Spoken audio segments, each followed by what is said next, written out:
Bitcoin has been doing absolutely nothing for the past 3 months. I know it's super frustrating, but don't be fooled. Why? Most of the time, Bitcoin does nothing. It compresses the price action, and once the coil is released, the upwards move or the downwards move is vigorous. And that is the window of capitalizing on trades you've prepared from beforehand, which is why tonight I'm going to be opening new Bitcoin positions over on LoveX.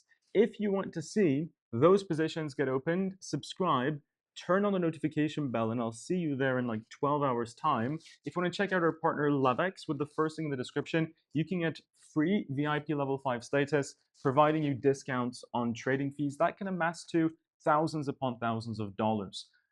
I'll get into the trades tonight, but beforehand, there's a warning which I must show you. Crude oil is above $83 per barrel. We've hit exactly our target for crude oil prices. Energy had fallen down. Energy in the month of June fell down. CPI gave traders a shock by capitulating at a peak of 4.2% down to 3.5%, a 70 basis point drop. I was anticipating a 50, perhaps 60 basis points, but not 70. As a result, Bitcoin jumped from that inverse head and shoulders to our target of 64.2K, went beyond it, and now we're at 64.1. You see, there's a delay with inflation data. In July last week, we got June's CPI result. What happened in the month of June? Well, in the month of June, crude oil capitulated by 34%. What happened in July? In July, we're so far up 24%, meaning 4% inflation will likely be back when the market rejoiced for reducing inflation and potential dovishness in the Feds. Said, no, no, no, no, hold on a second.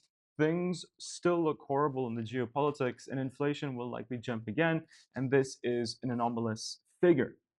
What does it mean for Bitcoin? Well, it means that in the short term, yes, we can get shaken a bit more. Yes, we can fall a bit more. Don't let this pattern fool you either. We'll talk about why later on. But in the midterm, I think we can see. I don't want to reveal so much. I'm not going to reveal anything. We'll talk about it later on. All right. But bad inflation is not the best for Bitcoin in the mid to short term. In the very long term, with inflation comes money printing. With money printing comes higher national debt that cannot ever, ever be paid. You cannot pay $39.5 trillion since America doesn't even make anything close to $39.5 trillion. They print money out of thin air to pass away their problems. And they've done this in history in different shapes of formats. It's not exactly the same, but history rhymes, it doesn't repeat. And through hyperinflation, the massive amounts of printing of money to pay off debts, to fill your pockets with more to spend on other things, currencies have fallen and fallen and fallen and fallen. Look at how many currencies fell in a time span of 350-ish years. You've seen all the gray ones just completely get retired or get replaced.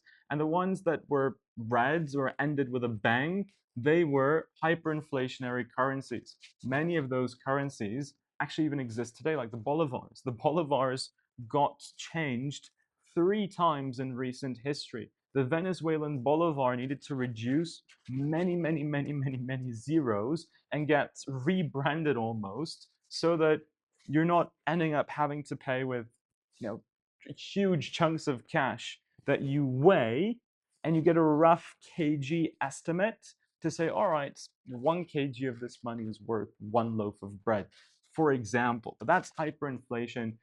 The US dollar is the world's reserve currency. That's why we're not at that state, but many countries are getting towards that state. And in 2 decades, 3 decades, 4 decades, 5 decades, who knows? America could find itself within a similar realm where inflation is not just 3.5% year on year, but it's actually at 10%, at 20%, at 30%, at 40%, at 50%. With that, scarce assets, limited assets, assets that can be traded online digitally without the governance of middlemen, Bitcoin will, through my eyes, appreciate to infinity.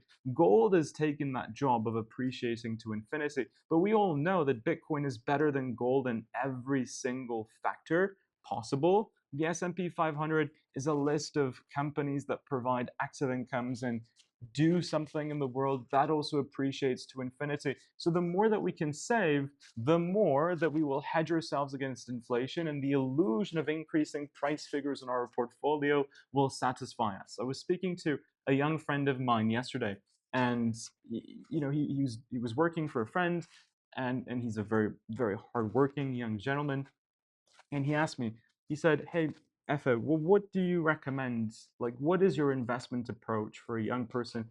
What would you do?" I said, when you're starting off young, sure, we may not traditionally earn a lot of money, but if you can invest however much you can afford to, 10%, 15%, 20%, 30%, 40%, then over time, with consistency, 10 years, 15 years, 20 years, small quantities become huge quantities through the compounding percentage APY of things like the S&P 500, things like gold, things like Bitcoin, to me, which has the most amount of opportunity. It's all a result of inflation, monetary debasement. If you can accumulate when things like container shipping rates go up through the roof, things like crude oil become so expensive that filling up your car is non-tangible anymore, meaning you need to pivot to an electric vehicle.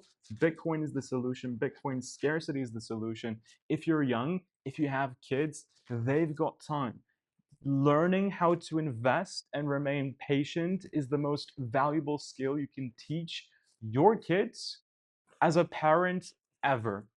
Finding a skill that can generate cash flow, which then scales and scales and scales as they grow older, and they invest little amounts over time, it will make them rich. It will make them retire earlier on. It's exactly what happened if, or would have happened if you had bought the S&P 500 over the past 20 years with small quantities, daily, weekly, monthly. You would have been quite well off right now. Simple as simple, but not easy to do because most people don't have patience and most people just don't trust the process. Michael Saylor has been a notable figure that did trust the process until recently, where he started accumulating a US dollar reserve. I'm quite scared about Michael Saylor's tweet this week. He posted a scary tweet the week before also. Last week, Monday, we made a video with regards to his not so exciting cryptic message with the Bitcoin orange dots. See, last week he posted orange dots tell only part of the story, and he purchased a bunch of US dollars. At least he didn't sell Bitcoin. Now it's even more cryptic, more ambiguous. He says, "What is next?" I don't know, dude. You tell me. More Bitcoin would be ideal. Let's be careful here. If it turns out that Saylor sold Bitcoin in the immediate short term, Bitcoin will likely see a drop off. Apologies for the loud sound from outside. I would say $62,800 is a good price level for Bitcoin to reduce to in the event of a Michael Saylor sale. With that, guys, thank you so much for watching. Take care. Stay tuned for tonight, and I'll see you all soon. Bye bye.